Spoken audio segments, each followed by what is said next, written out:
Disgraced Sarah Ferguson has secret plan to flee UK, but Theresa Major drawback. Sarah Ferguson spent decades inside the royal fold, but now she has to start a new chapter by herself, and experts think she may well abandon the UK altogether for a new life away from the scandal. It only took weeks for Sarah Ferguson's life to dissolve, but her fall from grace had been a long time coming. Sarah Ferguson has lost much of the life to which she had become accustomed. From her royal title, which she has used for decades, to her long-term UK residence, Royal Lodge, Fergie has been forced by the ongoing controversy surrounding her and her ex-husband, Andrew, into the start of a new chapter.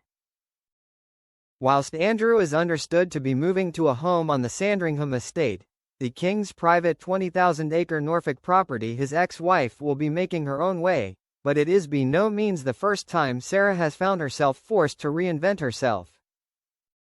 The former Duchess is, according to reports, on the brink of a breakdown, as scrutiny continues to surround her, so much so that her sister Jane is reported to have flown in from Australia to provide support to Sarah. Whilst it is currently unknown exactly where Sarah will be spending this next chapter of her life, more than one expert has claimed that she is likely to leave the UK behind altogether, with public outcry showing little sign of dimming anytime soon. One royal expert has claimed that there is one country in particular that Sarah might be likely to call her new home, but it would come with one huge drawback for the mother of two. Phil Dampier, writing for Woman's Day, claimed that Fergie might well opt to join her sister Jane in Australia, in an attempt to get away from the ongoing scandal.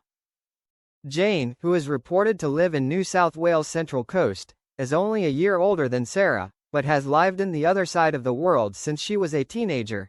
Sarah's sister Jane recently came over to comfort her, and she has suggested she could always move to be near her in Australia, the expert claimed, adding, "Fergie has always loved Oz and Aussies, and some still like her." Despite living so far apart for decades, Jane and Sarah are said to have remained close, with Sarah calling her older sister a phenomenal human and saying in an interview last year about their bond, "I respect, love and admire Jane. I am her little naughty sister, and she puts me first." However, there would be a major drawback to the potential plan, the expert acknowledged, being thousands of miles away from her two daughters, Princess Beatrice and Princess Eugenie, as well as her grandchildren. Like many families with loved ones on the other side of the world, she would miss her daughters and grandkids, he wrote. But they could always visit, and at least she would be free to live again. Sarah has opened up about how important being a grandmother and mother is to her many times, describing the arrival of her grandchildren as precious, joyful, and exciting, but noting that she has big shoes to fill. Andrew's ex-wife has often expressed her admiration for what a committed grandmother the late Queen Elizabeth was to her daughters, and saying that she can only dream to aspire to be the wonderful grandmother the former monarch managed to be. It is not only Sarah's personal life that has been rocked by the recent scandal engulfing her and her ex-husband, regarding their ties to convicted sex offender Jeffrey Epstein. Her professional life has taken major hits too.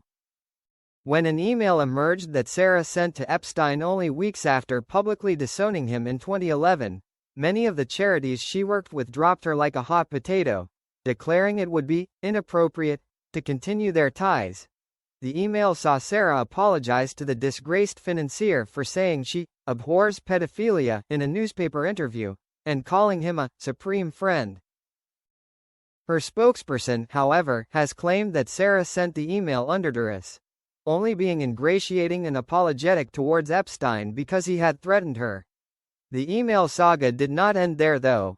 Another piece of correspondence emerged, from Epstein to his legal, that allegedly saw the sex offender tell his lawyers that Sarah should say she was misquoted, and claim that she and her daughters had visited him after his release from prison to celebrate.